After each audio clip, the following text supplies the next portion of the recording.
यह प्रसंग उस समय का है जिस समय भगवान राम का राज्याभिषेक हो रहा था।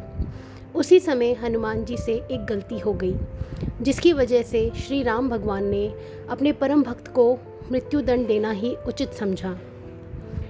परंतु भगवान श्री राम की कृपा से हनुमान जी का बाल भी बांका नहीं हुआ।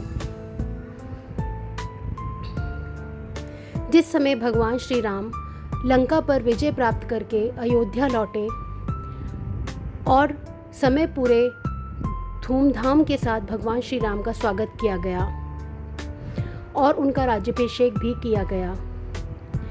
इस उत्सव में सभी देवी देवता, गुरुजन, लंका के मित्र, अनुचर इत्यादि सभी लोग शामिल हुए थे।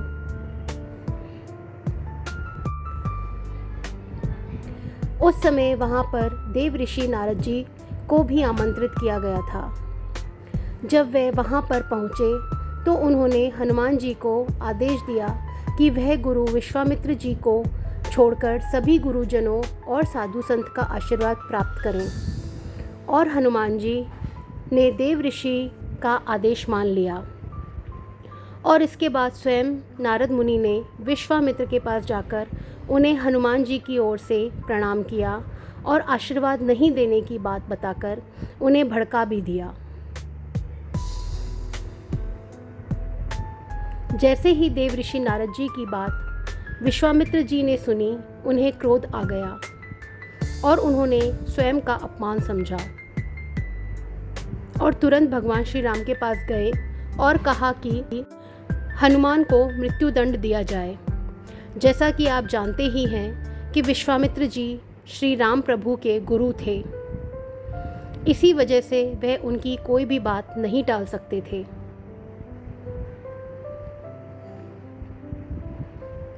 इसीलिए उन्होंने हनुमान जी को मृत्युदंड देने का आदेश दे दिया। जैसे तैसे दुखी मन से श्री राम भगवान ने हनुमान पर दुखी होकर बाण चलाने शुरू किए।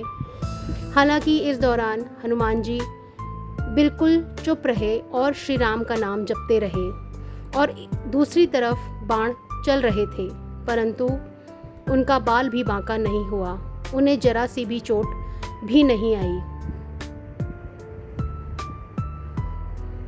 इसके पश्चात विश्वामित्र जी ने श्री राम भगवान को ब्रह्मास्त्र का प्रयोग करने का आदेश दिया, जिस पर विवश होकर श्री राम भगवान को हनुमान जी पर ब्रह्मास्त्र चलाना पड़ा। परंतु आश्चर्य की बात यह हुई कि राम का नाम जाप करते हुए हनुमान को कुछ भी नहीं हुआ और वह पूरी तरह से सुरक्षित रहे।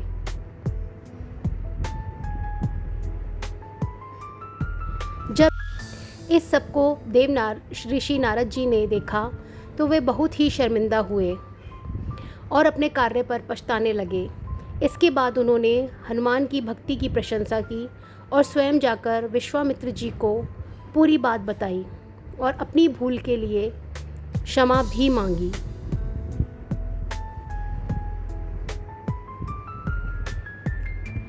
दूसरी तरफ ब्रह्मास्त्र हनुमान जी का बाल भी बांका नहीं कर पाया और हनुमान जी सुरक्षित रहे। इस पर भगवान श्री राम भावुक हो गए और अपने प्रिय भक्त को अमरता का वरदान दिया और गले लगा लिया।